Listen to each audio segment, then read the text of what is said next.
Mexico, 25 millions d'habitants, 40 000 industries, le taux d'ozone le plus élevé de la planète.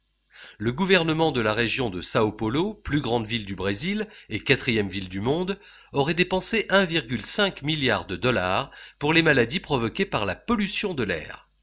Le Caire présente des pics considérés comme dangereux par l'Organisation mondiale de la santé. Dans la mégalopole américaine, qui s'étend de Boston à Washington, la carte des températures met en évidence l'effet réfléchissant des constructions urbaines. On pourrait multiplier les exemples.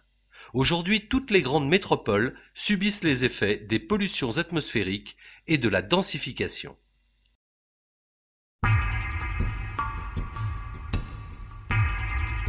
Émissions dans l'atmosphère de gaz, de particules solides ou liquides, les polluants sont d'autant plus nocifs qu'ils forment un cocktail composé de nombreux éléments dont les effets corrosifs et toxiques peuvent s'additionner. Quels sont ces polluants ?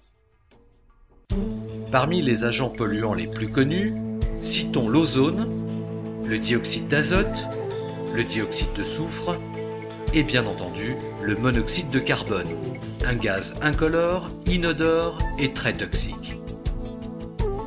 Moins connus, les BETEX, composés organiques volatiles, également toxiques, utilisés par l'industrie comme solvant. L'accumulation de gaz carbonique ou d'autres gaz, piégés dans la basse atmosphère, produit l'effet de serre qui conduit au réchauffement de la planète. Ce phénomène naturel peut être amplifié par les activités humaines. Puisque les effets de la pollution se ressentent à la fois sur la santé, les écosystèmes et le parc architectural, le temps est venu de repenser la ville. Car il est désormais possible de réconcilier l'homme et la nature en ville au niveau de l'habitat, par exemple par la pose de parois végétalisées. Cette solution présente de multiples avantages. L'idée a germé il y a 10 ans dans l'esprit d'un entrepreneur français créateur du premier mur végétal dépolluant. On s'est inscrit comme des façadiers. On aimerait conquérir quelques façades d'immeubles dans nos villes qui vont s'urbaniser de plus en plus. Et donc ce sont ni plus ni moins que des murs de terre avec des plantes. Et la nature étant bien faite, ça devient des protections thermiques, des protections phoniques, on a des systèmes de dépollution qui sont installés à l'intérieur des substrats, il y a des bactéries, enfin tout était là, il suffisait de le mettre à la verticale et le long de nos façades. Le mur apporte aujourd'hui une réponse efficace aux problèmes d'adaptation au réchauffement des villes, puisqu'il possède différentes propriétés, notamment la régulation thermique des bâtiments, le confort acoustique. Il participe au maintien de la biodiversité urbaine et à l'amélioration de la qualité de l'air. Il a également des propriétés esthétiques et naturelles qui vont améliorer la perception des quartiers par ses habitants. Le mur végétalisé biofiltrant, c'est un concept innovant qui repose sur les facultés adaptatives exceptionnelles qu'ont les bactéries. En tout cas, ce dispositif est tout à fait adapté au milieu urbain, car il s'adresse essentiellement à des atmosphères confinées.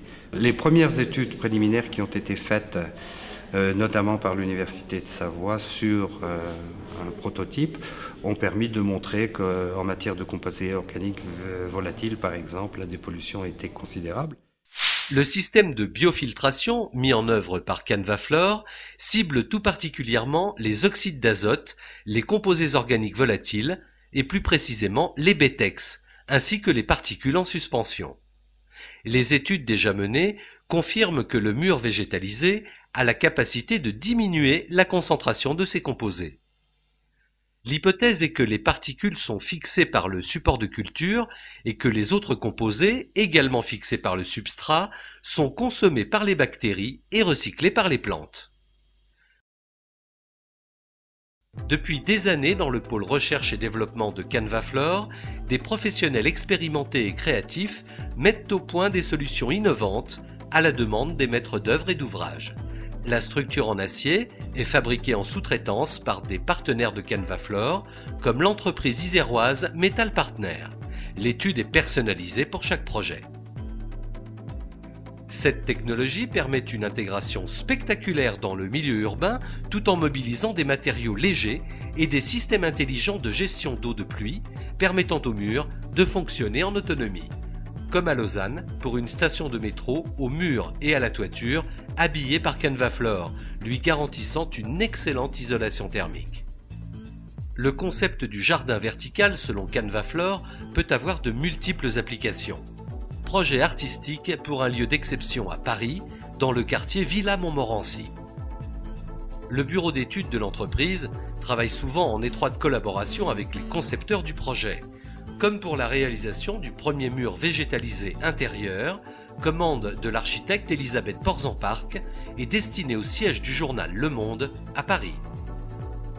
Comme également pour le pavillon Rhône-Alpes de l'exposition universelle de Shanghai.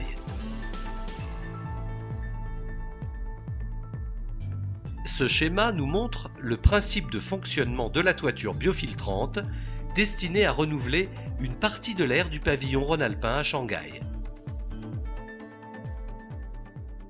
La principale innovation de ce bâtiment, c'est la phytoremédiation qu'on a sur les toitures terrasses.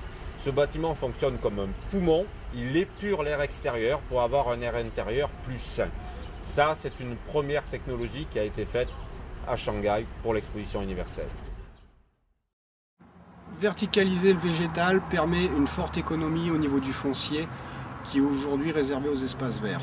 Ce mur végétalisé va nous apporter ce qui nous manque au niveau du bien-être en ville. Les gens des villes aujourd'hui quittent la ville le week-end pour retrouver la nature.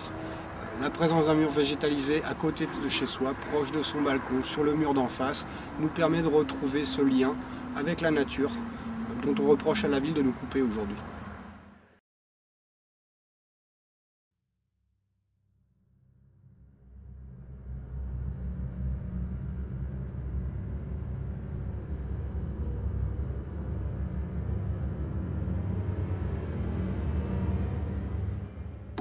Le mur Canvaflore, solution économique, sociale et environnementale, répond à la problématique du réchauffement des villes, notamment pendant les canicules. Cette protection végétale permet aussi de réduire de 25% les coûts énergétiques d'un bâtiment. L'économie annuelle, 120 millions d'euros à l'échelle d'une agglomération de plus d'1 million d'habitants comme le Grand Lyon. Avec l'augmentation de la population mondiale, les besoins énergétiques risquent de doubler dans les 10 prochaines années. Les changements climatiques, l'épuisement des ressources connues entraîneront l'envolée des prix du pétrole, puis du gaz et de l'énergie en général. Les propriétés du mur végétalisé vont contribuer à alléger la facture. C'est donc une solution innovante et porteuse d'avenir. Pouvoirs publics, citoyens, urbanistes, architectes, paysagistes et collectivités territoriales, cette solution écologique a le mérite de mettre tout le monde d'accord. Avouons que c'est tellement mieux quand la ville respire.